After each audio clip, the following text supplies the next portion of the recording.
Xin chào các anh chị tất cả.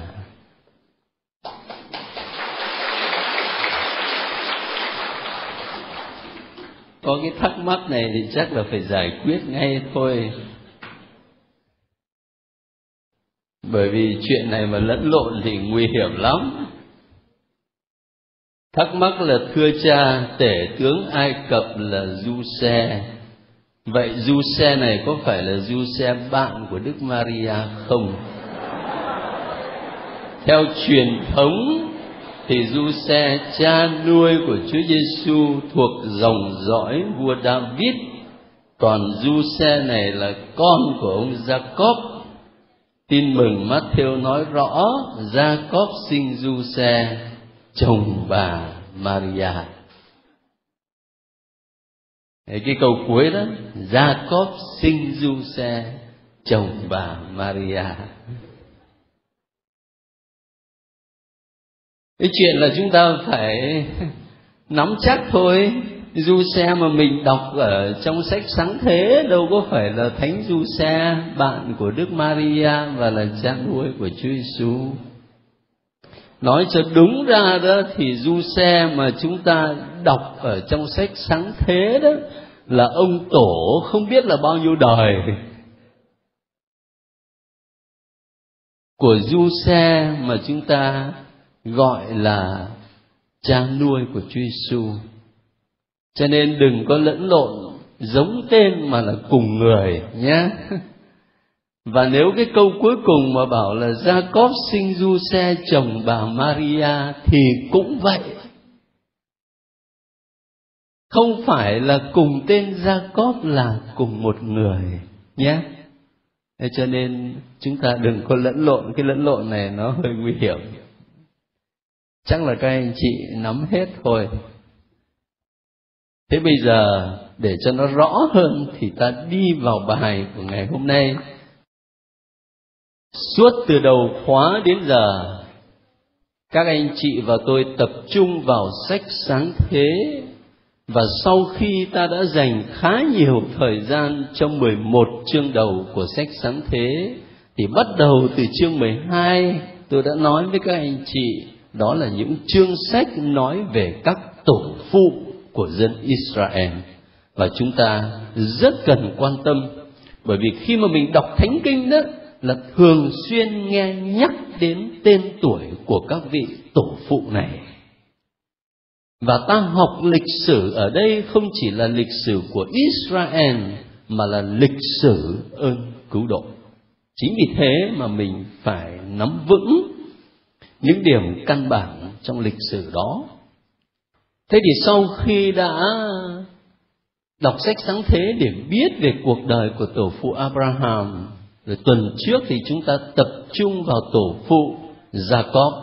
Và hôm nay sách Sáng Thế từ chương 37 cho đến chương 50 là chương cuối cùng của sách Sáng Thế, thì ta tập trung vào tổ phụ Giuse.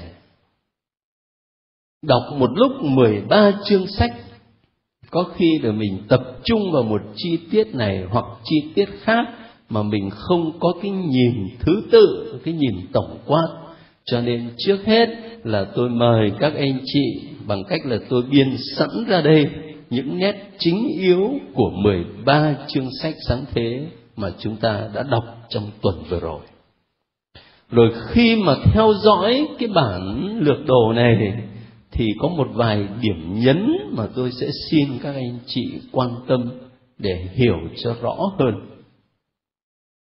Thứ nhất là ở chương 37 thì các anh chị còn nhớ là Giuse bị bán làm nô lệ ở bên đất Ai Cập.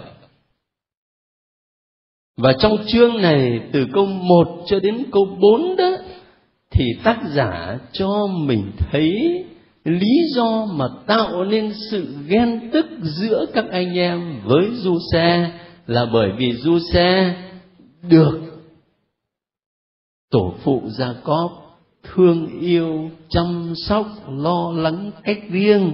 Và đặc biệt là ông ấy may cho cái gì nhỉ? Cho cái áo rất là đẹp. Thế rồi ông Giuse này không biết làm sao mà ông lại nằm mộng nó hơi lung tung. Và cái giấc mơ của ông ấy toàn là giấc mơ chết người không à. Bởi vì ông ấy làm to quá, còn anh em chỉ có sụp lại ông ấy không, nghe người ta mới tức khí. Rồi cuối cùng đó thì anh em mới hè nhau trong một dịp là bắt lấy Du-xe, nhưng thay vì để cho ông ấy chết thì bán cho con buôn, và bọn con buôn này nó đưa Du-xe sang Ai Cập. Nhưng mà ở chương 38 đó, nó có cái câu chuyện mà có lẽ ngày hôm nay chúng ta đọc mình cảm thấy khó chịu lắm.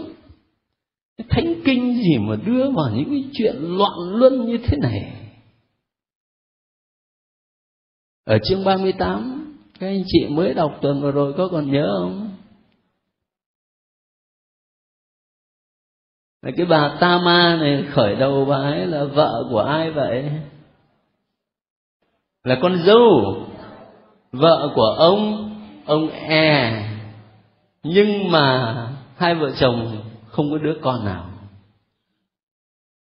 Và các anh chị có nhớ câu chuyện phúc âm là có một người thuộc phái Sa Đốc, tức là những người không tin vào sự sống lại, thì người đó mới đến hỏi Chúa Giêsu rằng có một trường hợp là người anh lấy vợ chết đi mà không có con, rồi đến người em trai lại lấy người phụ nữ đó mà vẫn không có con, rồi thì đến người em trai nữa. Đấy, nhớ cái câu chuyện đó là bởi vì luật Mô-xê dạy như vậy.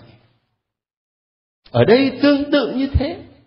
Ông E này, ông ấy không có con, thành thử ra sau khi ông ấy chết thì ông Giu-đa mới bảo Ô-nan là em của ông E đó, con hãy ăn ở với chị dâu con, hãy chu toàn nhiệm vụ của một người em chồng và làm cho anh con có người nối dõi. Mình hiểu đầu đuôi câu chuyện là vậy. Nhưng mà rồi cái ông Ô-nan này, và từ tên của ông ấy nó cũng sinh ra một từ để nói đến một thứ tội ở trong đời sống luân lý đạo đức, nó liên quan đến vấn đề tình dục. Tức là Thánh Kinh ghi nhận rằng Ô-nan biết rằng dòng dõi sinh ra sẽ không phải là của mình, cho nên khi ăn ở với chị dâu thì cậu lại cho tinh rơi xuống đất để không cho anh cậu có người nối dõi. Từ cái tên của Ô-nan nó sẽ sinh ra một từ để nói đến một thứ tội liên quan đến đời sống tình dục. Nhưng mà cái chuyện nặng nề nhất đó là sau khi Ô-nan làm như vậy rồi thì lại đến lượt ông Giu-đa mới chết thì. Thế thì không cần phải kể lại câu chuyện đó ở đây, bởi vì các anh chị đã biết hết rồi. Nhưng mà đại khái là cô Ta-ma đó, cô ấy giả trang làm sao để ông Giu-đa không biết. Thế rồi đâm ra là cha với lại con dâu ăn nằm với nhau. Thế thì khi mà ta đọc câu chuyện này, tôi chắc là các anh chị cảm thấy bực bội và có khi là thắc mắc đó. Tại sao Giu-đa mà già rồi mà làm gương xấu như vậy? Tại sao mà cô Ta-ma để tính toán kỳ cục như vậy? Thế thì xin nhớ cho rằng tác giả không nhắm đến chuyện luân lý và đạo đức ở đây. Nhưng mà điều tác giả nhắm là gì? Điều mà tác giả nhắm là qua hành động của Ta-ma thì ông Giu-đa có con nối dõi tông đường. Và từ chính cái dòng dõi này sẽ nảy sinh vị vua nổi tiếng nhất trong lịch sử Israel. Đó là vua David. Và đối với chúng ta thì phải nói thêm cái điều này nữa, là chính từ dòng dõi này mà đấng cứu thế sẽ xuất hiện. Bây giờ các anh chị mở cho tôi Matthew, tin mừng Matthew, ngay chương đầu và những câu đầu. Tôi chỉ cho thấy, các anh chị theo dõi thì thấy nhé. Thánh Matthew kể Đây là Gia Phả Đức Giêsu Kitô, con cháu vua David, con cháu tổ phụ Abraham. Ông Abraham sinh Isaac, Isaac sinh Jacob, Jacob sinh Juda và các anh em ông này. Cho nên ông Juda ở đây đó là quan trọng lắm. Tới 12 anh em cơ, nhưng mà tên ông ấy được nhắc đến, trưởng tộc. Jacob sinh Juda và các anh em ông này. Rồi kế tiếp Juda ăn ở với Tama, sinh Peret và Zerach. Thấy rõ chưa?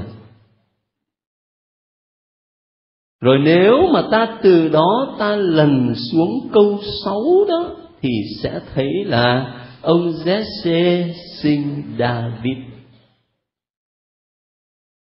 Trong cái dòng dõi này xuất hiện vua David. Rồi ta lần xuống cho tới câu 16 đó là Jacob sinh Giuse, chồng của bà Maria, bà là mẹ Đức Giêsu, cũng gọi là Đấng Kitô. Jacob ở dưới này có giống Jacob ở trên không? Khác nhau. Đó, lúc nãy có người thắc mắc đó.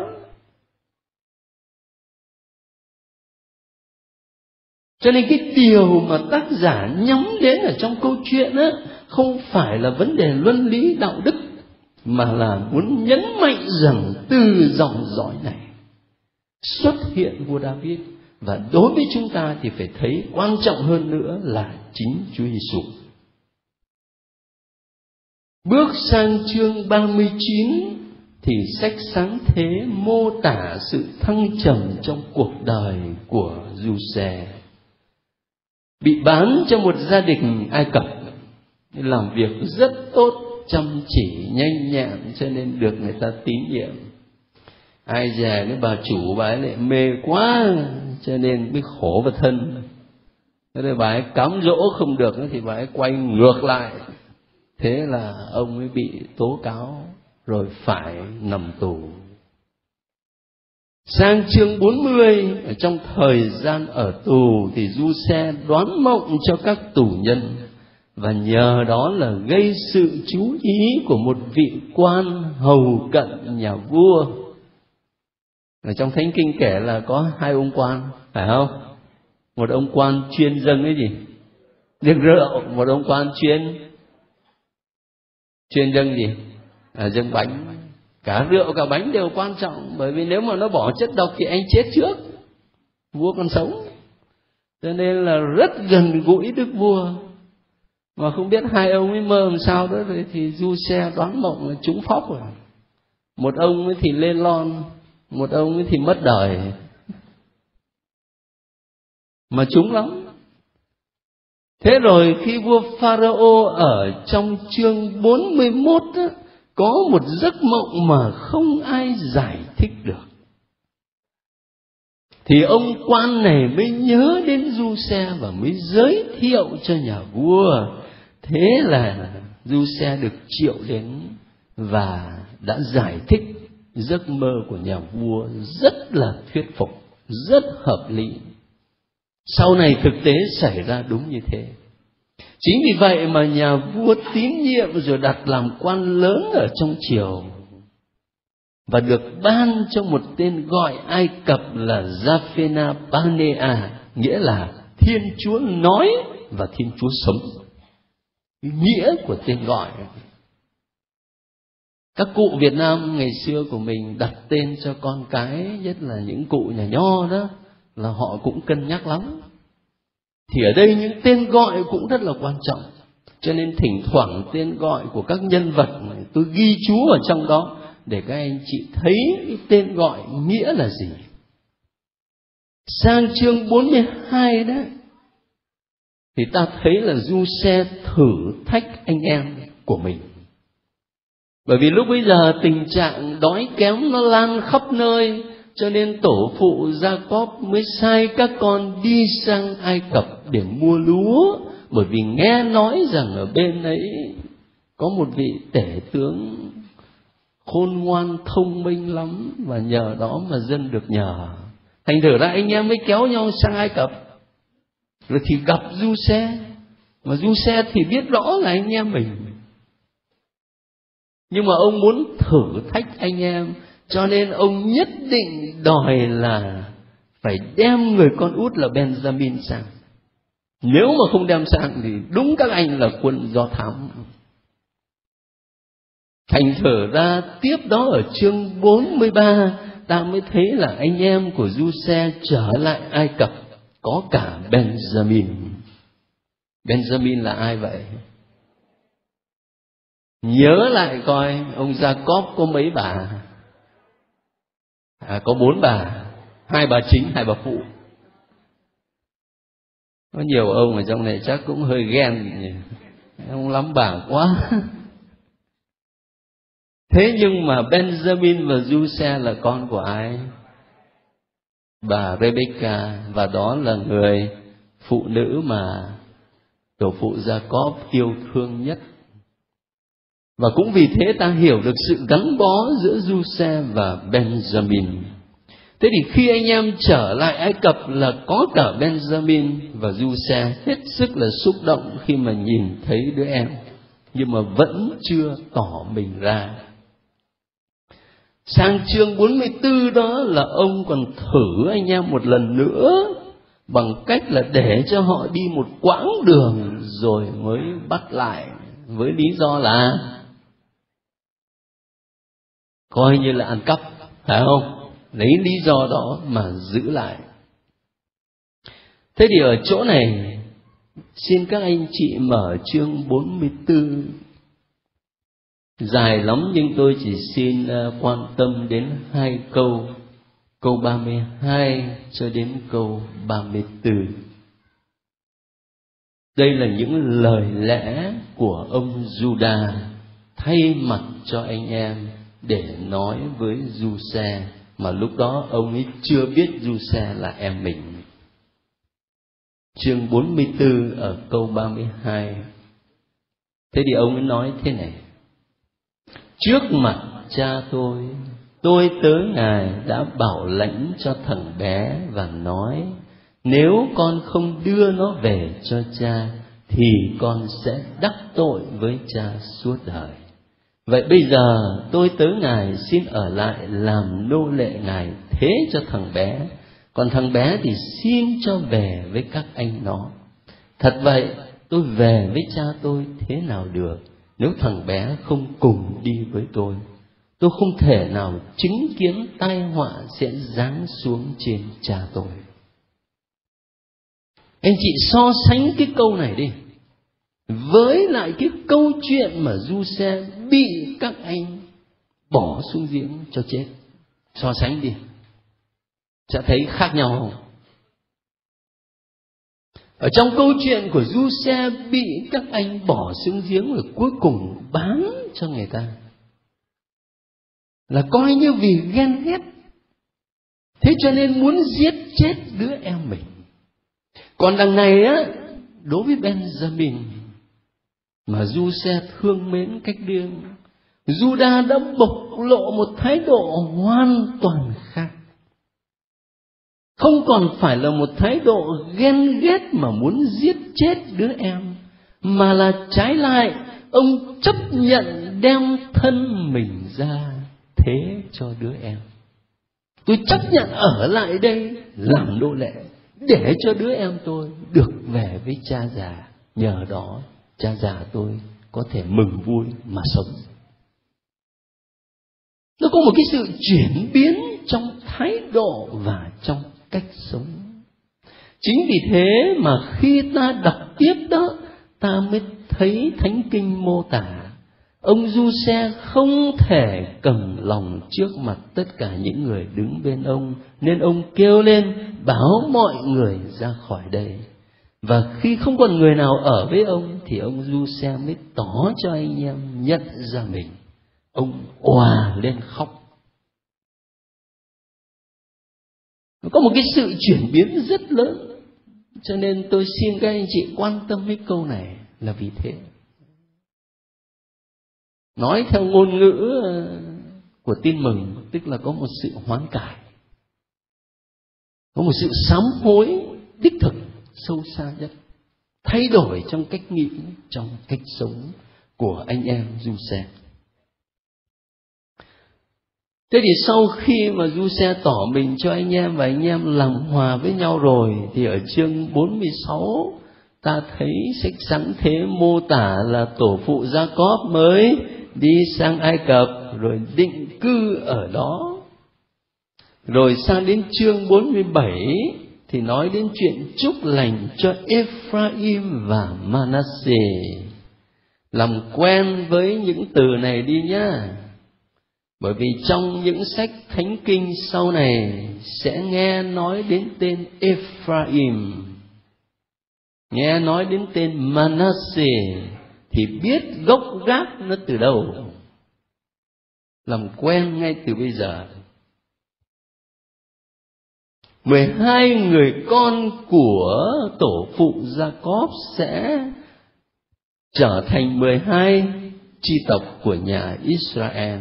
Nhưng mà riêng Du-xe đó là tách hai thành Ephraim và Manasseh.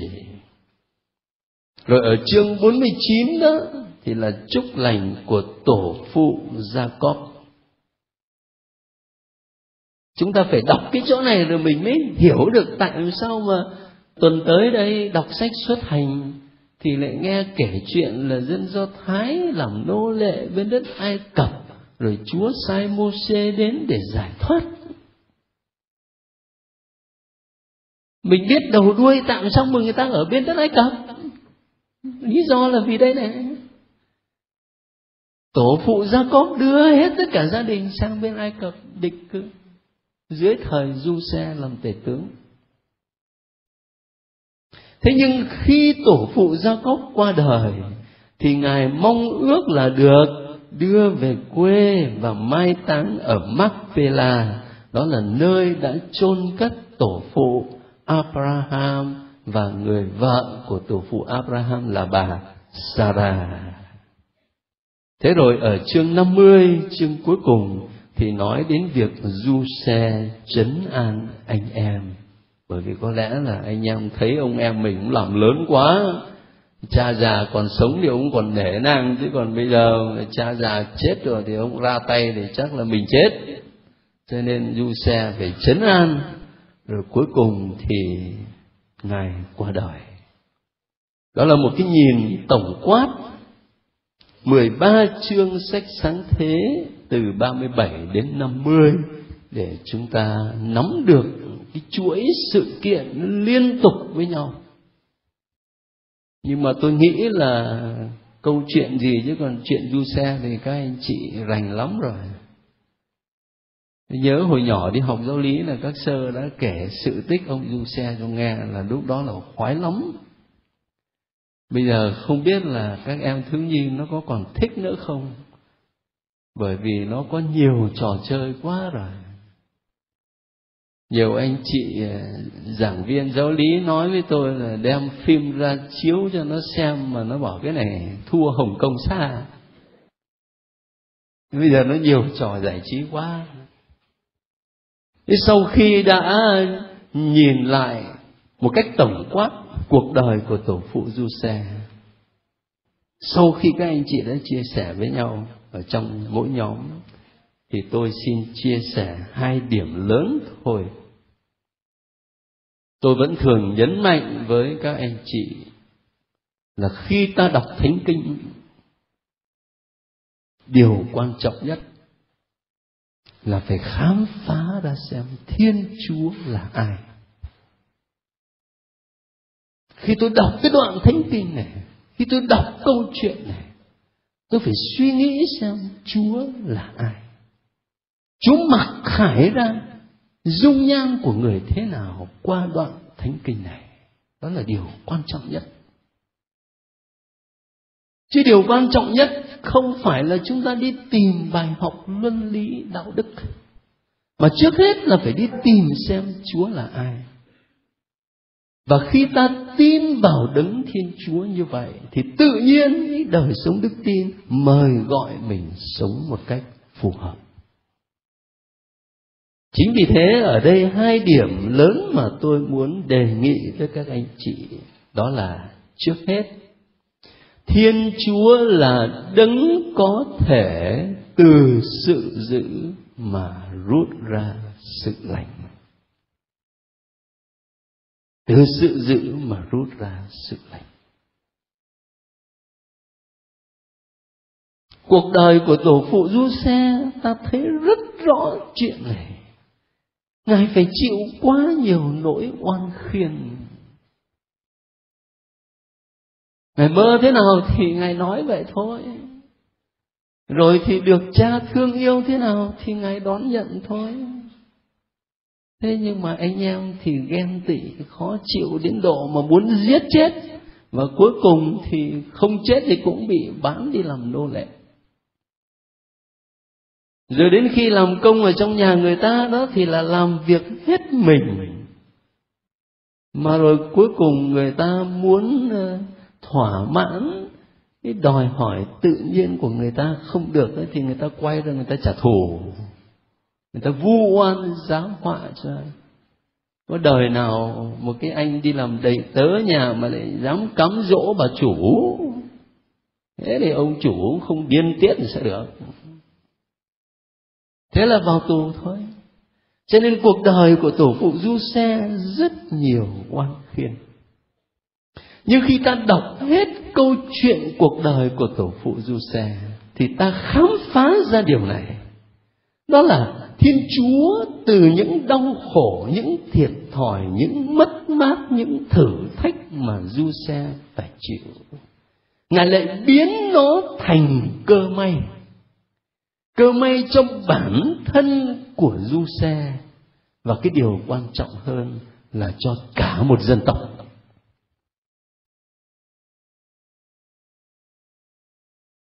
Cho bản thân của ông Giuse là bởi vì đâu có ai ngờ được rằng ở trong tù mà một bước trở thành tể tướng. Nhưng mà điều quan trọng hơn đó là giả như mà Giuse không làm tể tướng bên đất Ai Cập đó, thì gia đình của tổ phụ Gia-cóp có thể thoát được cái cơn đói không? Và khi gia đình đó không thoát được cơn đói đó thì còn lịch sử Israel cho tới ngày hôm nay không?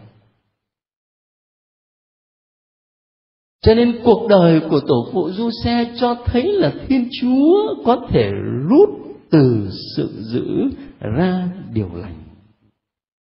Mà đối với các anh chị và tôi là những Kitô hữu, là môn đệ của Chúa Giêsu Kitô, thì qua tổ phụ Giuse mình phải đọc thấy một điều quan trọng hơn, đó là chính khuôn mặt của Chúa Kitô. Chúa Kitô chính là đấng chịu mọi nỗi oan khiên. Thế nhưng chính nhờ đau khổ của Ngài mà chúng ta được cứu độ. Tôi không có ghi ở đây cho các anh chị, nhưng mà bây giờ tôi xin cả lớp mở tin mừng Thánh Mát-thêu chương 21. Dụ ngôn những tá điển sát nhân, bắt đầu từ câu 33. Chúng ta đã từng nghe khi đi lễ vào dịp này, dịp khác. Mà bây giờ chính mình đọc lên, rồi quan tâm đến cái dụ ngôn này, để đối chiếu với cuộc đời của tổ phụ Giuse coi. Mời cả lớp nào. Các ông hãy nghe một dụ ngôn khác. Có gia chủ kia trồng được một vườn nho. Chung quanh vườn ông rào dậu, trong vườn ông khoét bồn đạp nho và xây một tháp canh. Ông cho tá điền canh tác rồi chạy đi xa. Gần đến mùa hái nho, ông sai đầy tớ đến gặp các tá điền để thu hoa lợi. Bọn tá điền bắt các đầy tớ ông. Chúng đánh người này, giết người kia, ném đá người nọ. Ông lại sai một số đầy tớ khác đông hơn trước, nhưng bọn tá điền cũng xử với họ y như vậy. Sau cùng, ông sai chính con trai mình đến gặp chúng, vì nghĩ rằng chúng sẽ nể con ta. Nhưng bọn tá điền vừa thấy người con thì bảo nhau: đứa thừa tự đây rồi, nào ta giết quách nó đi và đoạt lấy gia tài nó. Thế là chúng bắt lấy cậu, quăng ra bên ngoài vườn nho và giết đi. Vậy xin hỏi, khi ông chủ vườn nho đến, ông sẽ làm gì bọn tá điền kia? Họ đáp: ác giả ác báo. Ông sẽ tru diệt bọn chúng và cho các tá điền khác canh tác vườn nho, để cứ đúng mùa họ nộp hoa lợi cho ông. Đức Giêsu bảo họ: Kinh Thánh có câu: tảng đá thợ xây nhà loại bỏ lại trở nên đá tảng góc tường. Đó chính là công trình của Chúa, công trình kỳ diệu trước mắt chúng ta. Các ông chưa bao giờ đọc câu này sao? Cảm ơn các anh chị. Ở trong dụ ngôn này, ông chủ là ai vậy? Là Thiên Chúa. Các gia nhân là ai vậy? Là những người mà được Chúa trao cho trách nhiệm lãnh đạo dân của Ngài. Các gia nhân, các tá điển. Thế rồi thì ông chủ sai đầy tớ đến gặp các tá điển để thu hoa lợi. Thì các đầy tớ đây là ai vậy? Vâng, các ngôn sứ, các tiên tri dọc dài trong lịch sử. Và cuối cùng ông chủ là Thiên Chúa sai chính người con của mình là ai vậy? Là Chúa Giêsu. Và ông chủ cứ đinh ninh rằng người ta sẽ trân trọng đứa con của mình. Ai dè vừa thấy đứa con thì nó hè nhau: đứa thừa tự đây rồi, nào ta giết quách nó đi và đoạt lấy gia tài của nó. Chúa Giêsu là như vậy. Chúa Giêsu chịu mọi nỗi đau khổ, mọi nỗi oan khiên và cuối cùng bị giết chết.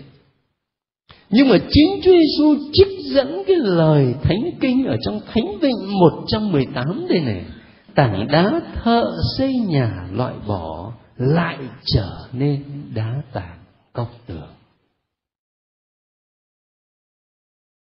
Ông Giuse mà tất cả anh em loại bỏ, tảng đá bị loại bỏ lại trở nên đá tảng góc tường, bởi vì chính nhờ Giuse mà cả gia đình, cả dân tộc được cứu. Chúa Giêsu cũng giống như một hòn đá mà người ta loại bỏ, người ta đóng đinh, người ta giết chết ở trên thập giá. Nhưng mà chính nhờ Chúa Giêsu mà cả nhân loại được cứu độ.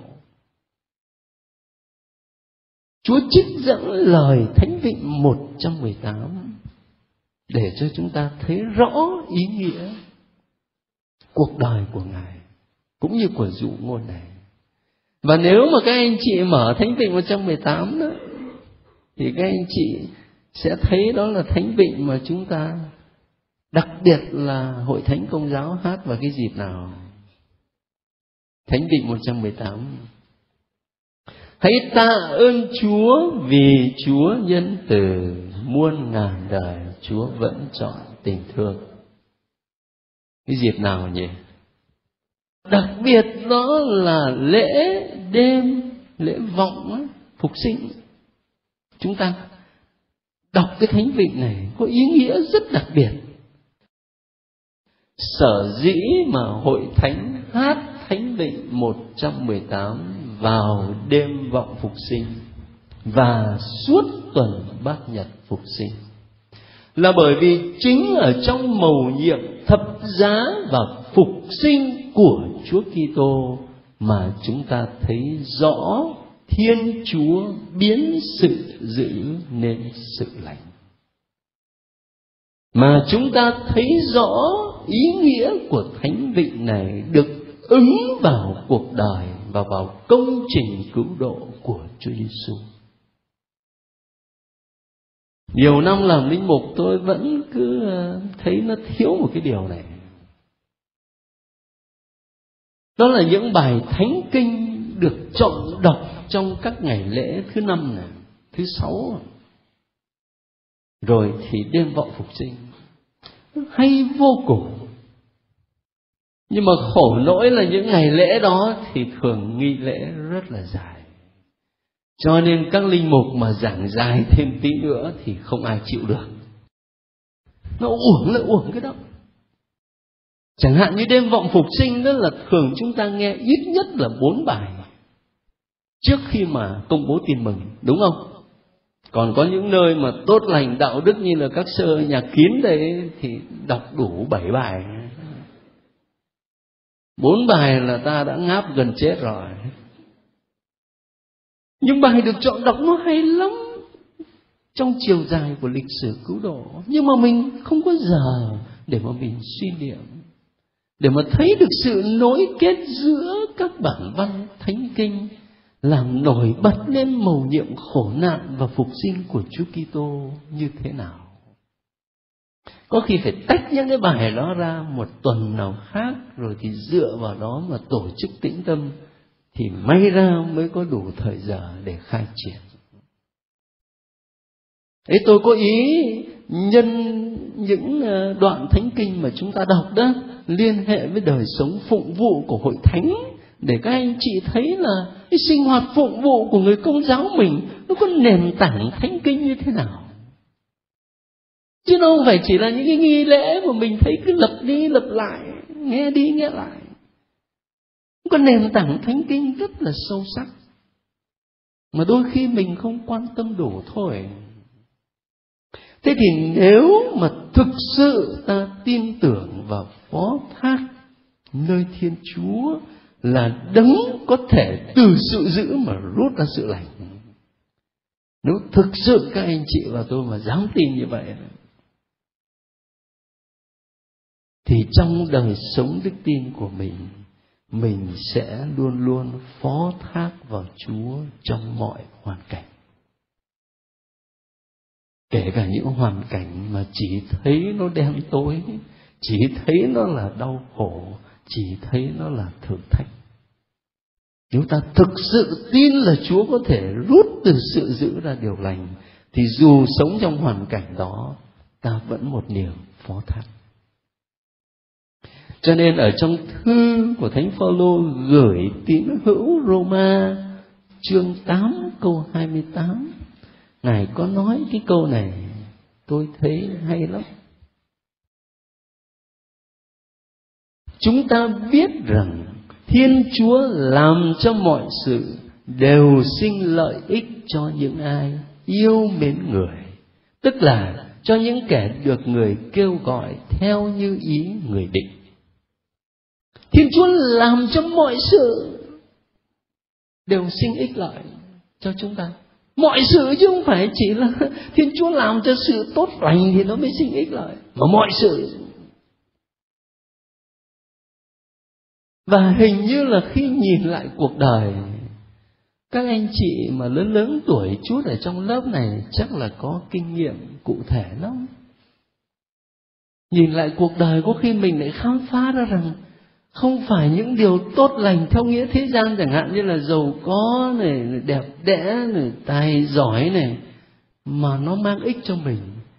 Mà có khi chính những đau khổ, những thử thách, những vất vả nó lại đem ích cho mình, có phải không? Mình nghiệm thấy cái điều đó ở trong cuộc đời của mình. Có khi cuộc đời của mình mà cứ xuôi trèo mát mái, mà cứ giàu có, mà cứ thành công mãi, không chừng mình hư lúc nào. Đa khi đó chính những đau khổ, những thử thách mà trong giây phút phải đối diện với nó, mình cảm thấy như là Chúa đi chơi ở đâu ấy, chứ không có Chúa trong cuộc đời mình. Thế nhưng mà đến hôm nay 5 năm, 10 năm, 15 năm, 20 năm nhìn lại thì mình lại thấy có ích cho mình.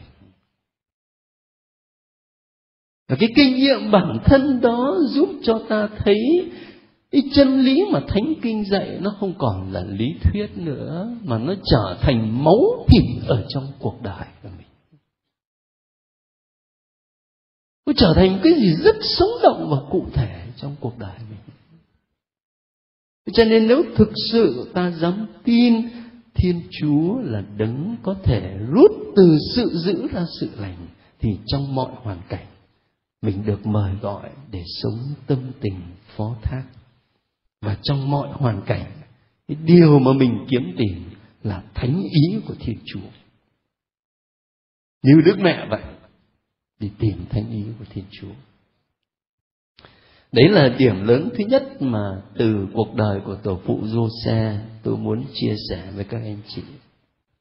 Một cái điểm kế tiếp nữa là khi đọc những trang thánh kinh về tổ phụ Giô-se, tôi khám phá ra Thiên Chúa là đấng xét xử công bình. Và điều này cũng rất quan trọng trong đời sống đức tin và cả trong đời sống xã hội chúng ta.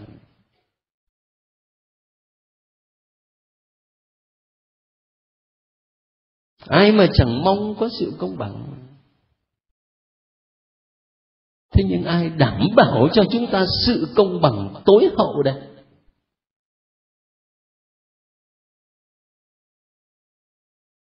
Giô-se có một thân một mình, bị anh em hùa vào định giết chết, rồi cuối cùng bán cho người ta để đi làm nô lệ. Ông ấy có một thân một mình, ai biện hộ cho sự vô tội của ông.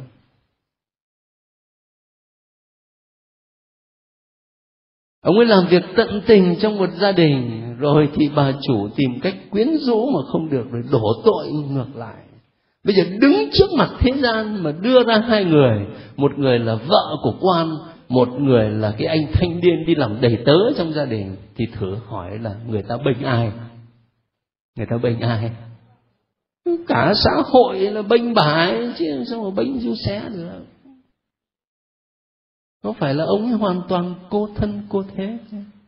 Vậy thì ai sẽ trả lại sự công bằng cho Giô-se? Ai sẽ giải nỗi oan cho Giô-se?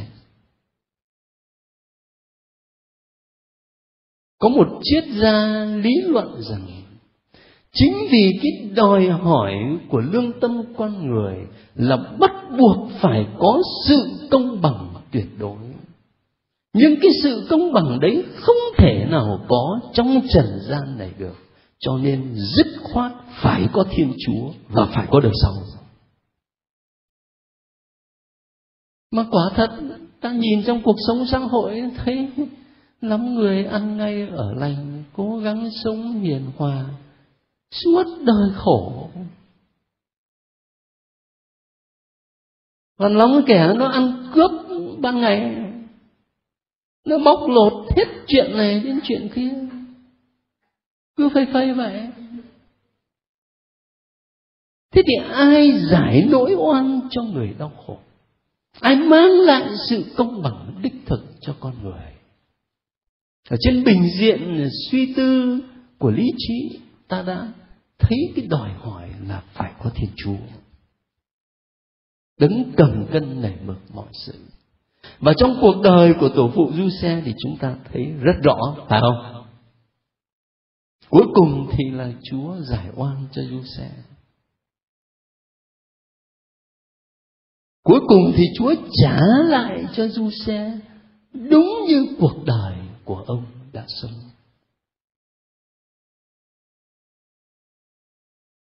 Chứ nếu mà không có Thiên Chúa thì chắc là Giô-se cứ suốt đời phải sống trong cái cảnh chịu bất công như thế. Thế thì ở đây ta gặp được một bài học rất quan trọng cho đời sống đức tin của mình. Đó là mình được mời gọi để tập sống trước nhan Chúa, thay vì sống theo sự đánh giá của thế gian, của người đời.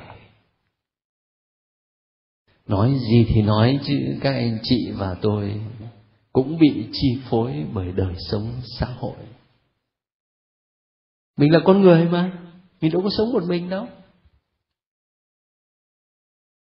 Giả như bây giờ mà nó lên cái mụn ở chân đó, thì mình có quan tâm lắm không? Nhưng mà nó lên cũng một cái mụn giống y như vậy mà ngay ở trên mặt đấy, thì mình có quan tâm không? Tại sao vậy? Tại sao vậy?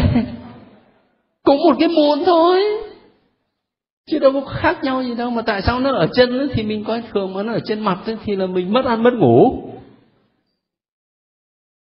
Là bởi vì cái mặt của mình là cách thế để mình hiện diện với cuộc đời. Mình không sống một mình trên hoang đảo, mà là sống giữa bao nhiêu người. Và cái mặt của mình nó là cái cách thế hiện diện với cuộc đời, cho nên là mình lo lắm. Có nghĩa là một ví dụ rất đơn giản, nó đã biểu lộ cái chiều kích xã hội trong cuộc sống. Chính vì thế chắc chắn chúng ta không nhiều thì ít, mình bị chi phối bởi cách đánh giá của xã hội. Nhưng cái nguy cơ đó là nhiều khi mình bị chi phối đến độ mình không còn là mình. Mình bị chi phối đến độ mà cách đánh giá của xã hội đôi khi nó hoàn toàn đi ngược lại với thánh ý của Thiên Chúa, mà mình chấp nhận cách đánh giá đó hơn là chấp nhận thánh ý Thiên Chúa. Tôi nói thế nó có trừu tượng quá không? Mình lệ thuộc vào cái cách đánh giá của xã hội, của người đời, của thế gian. Nhưng mà nhiều khi cái cách đánh giá đó các anh chị cứ nghĩ mà xem, nó chỉ nhìn bên ngoài thôi, chứ nó không nhìn thấu bên trong. Giống như Thiên Chúa nói với tiên tri Samuel một lần, khi mà sai ông đi để rước dầu phong vương cho một người thanh niên đó. Đến cái gia đình đó gọi anh con trưởng đó, to cao đẹp trai, gọi chắc bẩm, đúng ông này rồi. Chúa nói ngay, Thiên Chúa không nhìn diện mạo bên ngoài, nhưng mà nhìn bên trong. Cái đánh giá của xã hội thường là như vậy, thường là chỉ nhìn vào bên ngoài thôi. Nhất là thời buổi mà chúng ta đang sống là thời buổi marketing. Thời buổi marketing, cho nên mẫu mã quan trọng lắm. Ở trong lớp này có bao nhiêu phụ nữ thì có bằng đấy kiểu áo. Các ông ấy thì còn may ra giống nhau, chứ còn có bao nhiêu phụ nữ thì bằng đấy kiểu áo. Mẫu mã quan trọng lắm. Mình sống ở trong xã hội thì phải chấp nhận vậy thôi. Nhưng mà đừng có để bị chi phối quá, đến nỗi là cuối cùng mình cũng vậy, mình chỉ nhìn cái bên ngoài thôi, mà mình không chăm chút cái chiều sâu của tâm hồn. Đấy là cái nguy hiểm. Rồi một điểm nữa, cái sự đánh giá của thế gian thường là phiếm diện. Ví dụ trong cuộc sống của thời đại ngày hôm nay, phiếm diện là ở chỗ này. Người ta chỉ chú trọng đến cái hình thức này, đến vật chất này, mà người ta không chú trọng đến nội dung và tinh thần. Phiếm diện. Chỉ chú trọng đến hình thức, cho nên miễn sao tôi có bằng cấp là ngon rồi. Bất kể là tôi đạt cái bằng đó bằng cách tôi mua, hay là tôi nhờ người khác thi dùm, hay là tôi nhờ người khác làm bài dùm, miễn tôi có cái bằng là ngon rồi. Hình thức thôi, nội dung không có. Rồi chỉ đề cao giá trị vật chất thôi, tinh thần không có, cho nên nó phiếm diện. Rồi cái đánh giá của thế gian và của người đời, một điểm nữa là nó chóng qua các anh chị, nó không có vĩnh cửu, không có vĩnh cửu. Ngày hôm nay thì là mốt, mới có nửa năm sau đề mốt đê, hết mốt rồi, nhanh lắm. Áo dài của các bà các cô ở đây 30 năm về trước nó cao tuốt lên trên này, xong nó tụt từ từ, xong nó khoanh ở cái cổ này. Bây giờ tôi xem truyền hình lại thấy nó leo lên trên này rồi. Mốt xong rồi đề mốt đề, xong rồi lại mốt, hay thay đổi lắm, không có vĩnh hằng đâu. Ấy thế cho nên là không phải là chúng ta không quan tâm đến chiều kích xã hội, đó là cần thiết, Nhưng mà mình đừng có lệ thuộc đến cái độ mà dựa vào sự đánh giá của người đời rồi thì đánh mất chính mình. Cái từ ngữ mà trong xã hội chủ nghĩa chúng ta hay nghe nói là vong thân, phải không? Hình như cái từ này ít này, nhưng mà người ta dùng từ này nhiều. Tha hóa. Tha hóa. Tha hóa có nghĩa là trở thành khác. Nó hàm trong cái trở thành khác là đánh mất mình. Vong thân. Đánh mất mình. Mình không còn phải là mình nữa. Mình đánh mất chính con người thật của mình. Để mình chỉ sống theo như là đánh giá của người đời, theo như là đánh giá của thế gian, mà mình đánh mất chính mình. Thế cho nên là một đằng là ta ý thức mình sống trong xã hội, nhưng một đằng khác cũng ý thức rằng mình trong đời sống đức tin không thể nào chỉ dựa vào cái sự đánh giá của người đời. Mà sự đánh giá quan trọng nhất đó là sự đánh giá của Thiên Chúa. Cho nên Thánh Louis Gonzaga, thánh thiện lắm, Ngài nói cái câu mà tôi nhớ mãi. Ngài bảo rằng tôi tập nhìn mọi sự trong viễn tượng đời đời. Nhìn mọi sự trong viễn tượng đời đời, chứ không phải là trong cái viễn tượng của ngày hôm nay mà thôi, mà là viễn tượng đời đời.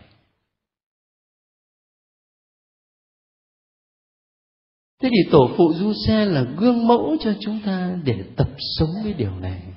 Tôi phải sống trước nhan Chúa,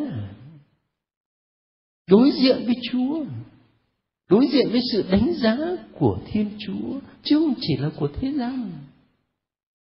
Và người Công giáo có một phương pháp rất tốt để làm việc này. Đó là mỗi một ngày xét mình. Chỉ có điều phương pháp thì có mà làm hay không thì không biết. Xét mình có nghĩa là một mình tôi đối diện với Thiên Chúa thôi. Tôi không có đối diện với ai. Tôi đối diện với một mình Chúa. Để tôi xem là trước mặt Chúa thì tôi được đánh giá như thế nào.